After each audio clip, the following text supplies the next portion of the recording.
दुनिया का सबसे पुराना धंधा आज भी उसी तरह से चल रहा है। फर्क सिर्फ ये है कि पहले औरत को जबरदस्ती बेचा जाता था। आज वो खुद आजादी और एम्पावरमेंट के नाम पर लाइक्स और डॉलर्स के एवज अपने जिस्म की बोली लगवा रही है। पहले जिस्म फरोशी के लिए दलाल दरकार होते थे। आज इंटरनेट ने औरत को इस जहमत से भी आजाद कर दिया। अब उसे किसी कोठे पर जाने, किसी मैडम की चाकरी करने या किसी एजेंट की मोहताजी नहीं चाहिए। स्मार्टफोन ऑन करो, ट्रेंडिंग ऐप खोलो और अपना जिस्म दुनिया के हर उस मर्द के सामने पेश कर दो जिसके पास इंटरनेट कनेक्शन और क्रेडिट कार्ड मौजूद हो। पहले जिस्म बेचने के लिए औरत को गली कूचों, होटलों और मखसूस इलाकों में जाना पड़ता था। आज टिकटॉक, इंस्टाग्राम और ओनली फैंस वगैरह ने उसे इस तकल्लुफ से भी आजाद कर दिया। अब वो अपने ही घर के बेडरूम में बैठकर बेटी के साथ स्कूल का होमवर्क भी चेक कर रही है और साथ ही व्यूअर्स को भी मुतमिन कर रही है। ये सब आजादी के नाम पर हो रहा है।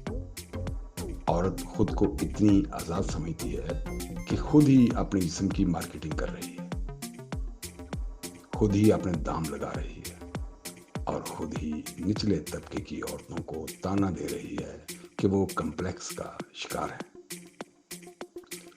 मर्द को हमेशा से औरत की हवस रही है। ये कोई नई बात नहीं। नई बात यह है कि अब मर्द को भीख मांगने की जरूरत नहीं, क्योंकि औरत खुद उसके कदमों में आकर कह रही है कि लाइक, कमेंट, सब्सक्राइब और शेयर करो। और अगर ज्यादा मजा चाहिए तो मेंबरशिप खरीद लो। ये वही औरत है जो इज्जत और बराबरी के नारे लगाती थी, जो कहती थी कि हम सिर्फ शोहर के लिए पैदा नहीं हुई, हमें मर्द की मोहताजी नहीं चाहिए, हमें हमारी जिंदगी जीने दो। और फिर खुद ही चंद पैसों की एवज किसी अजनबी मर्द की स्क्रीन पर अपना जिस्म पेश करके उसके कमेंट्स पढ़कर शर्म से नहीं, खुशी से फूले नहीं समा रही।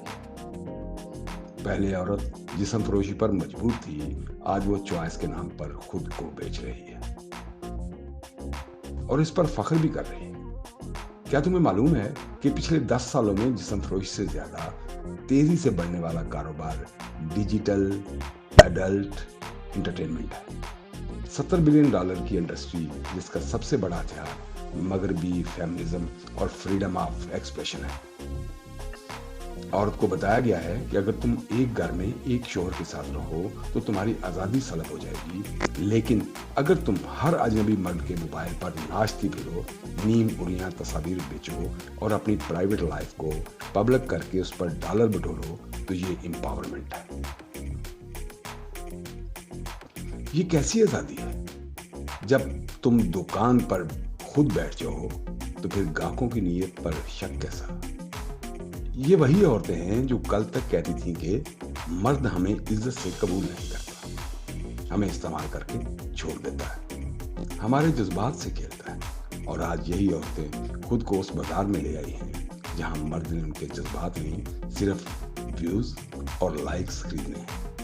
ये वही औरतें हैं जो घरों में बैठे अपनी बहनों को कदामत पसंद कहती है, मगर खुद कैमरे के सामने लिबास की हदें पार करने में आर महसूस नहीं करती। ये वही औरतें हैं जो कहती हैं कि मर्द हम पर हुक्मरानी ना करे, लेकिन खुद एक ऐप के नोटिफिकेशन पर अपनी पूरी जिंदगी का कंट्रोल किसी दूसरे के हाथ में दे चुकी होती है। मसला सिर्फ औरत का नहीं है, पूरे समाज का है। मर्द को जानबूझकर मजबूर किया गया है कि वो एक औरत तक महदूद रहे, मगर उसकी फितरत में जो भूख थी उसका कोई मुतबादिल नहीं दिया गया। और जब ऐसा हुआ तो $70 बिलियन की मार्केट ने इस भूख को खरीदने, बेचने और मुनाफा कमाने का निजाम बना लिया। सवाल ये नहीं कि औरत बिक रही है, सवाल ये है कि वो क्यों बेची जा रही है। क्योंकि उसे बताया गया है कि ये जदीद दुनिया का असूल है, ये आजादी नहीं, सबसे बड़ी गुलामी है, ये बराबरी नहीं, सबसे बड़ी जिल्लत है, ये एम्पावरमेंट नहीं, सबसे बड़ी बर्बादी है। لیکن مسئلہ یہ ہے کہ جب عورت خود لائکس اور ڈالرز کے بدلے بکنے کو تیار ہو تو پھر کسی اور کو الزام دینے کا حق کہاں رہتا ہے؟ کہاں رہتا ہے؟ شکریہ.